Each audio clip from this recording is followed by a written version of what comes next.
One thing I sometimes get when I'm out walking my dogs, particularly in the fields like this, is this sense of anxiety. And it's an anxiety about not knowing what to look at.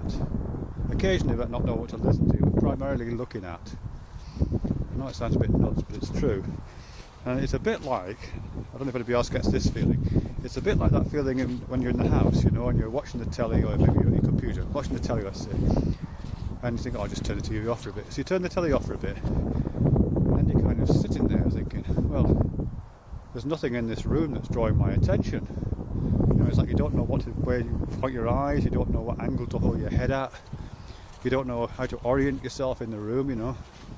Unless you've got a good fireplace, and it's a bit easier, but you know, it's like there's nothing that's calling you. And I get that out in the countryside quite a bit. I used to, I don't get quite so much now. You know, it's like without constantly being hailed by these attractive two-dimensional illuminated beings on screens, because I suppose I spend most of my time looking at a screen when I'm not out with the dogs. You know, without those illuminated entities clamouring for my attention. I'm not just clamouring for it, but getting it, you know what I mean? Completely. My eyes go all kind of passive, really. No, they're normally passive. They're passive when I'm looking at the screen and their attention is colonised. When I'm out here, they feel abandoned. You know, it's like my eyes have been abandoned to their own resources. You know, fly away, my pretties. You know, and these eyes are just not knowing what to do with themselves. It's a bit like that. I guess it's to do with this thing about attention, isn't it? I mean, I was watching this video a while back, a couple of weeks ago, with Thomas Metzer and some other people, Evan Thompson, somebody else. And it just came up at the end to do with attention and how, well, it's an old story, isn't it, about how the modern world has got really good at colonising our attention. And we're not very good any longer at controlling our attention and focusing it and directing it and sustaining it on things that we choose. But rather we just allow our attention to be drawn to whatever particular aspect of the built environment or aspect of media environment is calling us, really. And I certainly get that. You know, certainly when I'm online,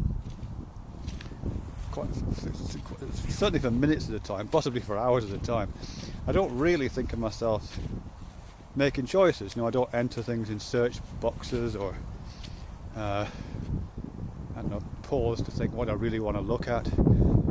There's just something about the images on the screen that are pulling me in one direction or the other, and my eyes go there, my attention goes there, the energy goes there, and I find myself clicking, you know. It's that kind of a process. And it's weird, and it's, as I say, it's quite anxiety provoking when that's taken away. Like here, in this field in Cheshire, there's fuck all to look at. I mean, do I look at those houses over there? I think not, because they're just boring. Look at the trees. Look at them for a while. I look at my dogs. They're quite entertaining. Look at the dogs sometimes. But there's nothing that has the compelling power of a little flashing icon, you know, or a smiley face or something like that on the screen, or something saying special offer. You know, it's all a bit ordinary, really. I don't know. As I say, it used to be anxiety, but it's less anxiety provoking now. I've got used to it, and I just don't expect to be drawn as much. It's not that I've found things to do with my eyes. I haven't really. It's just I've kind of got used to a kind of lower volume set of attentional objects on which I could lavish attention if I chose to. Much more kind of subdued, you know, and not as flashy. Not sure what it means though. I mean, because obviously, I'm saying obviously, maybe it's not obvious at all, maybe it's wrong. I'm guessing that a lot of the way that our attention is drawn is a product of our histories, you know what I mean? Our attentions go to things that have some kind of value for us, or perhaps survival value or use function of some kind.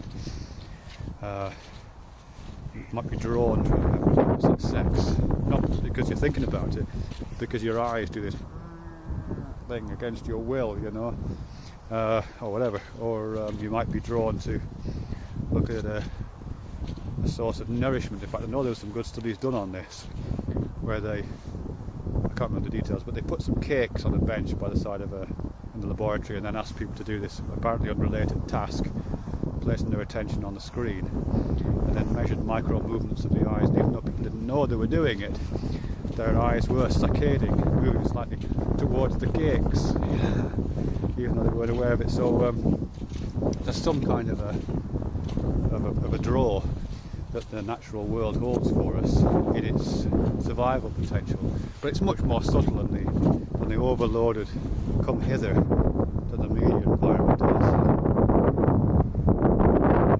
Think about that. What's up with the guy? Look, he's lying down. He's got his soft muzzle on today, but he's not a happy bunny, are you, guy?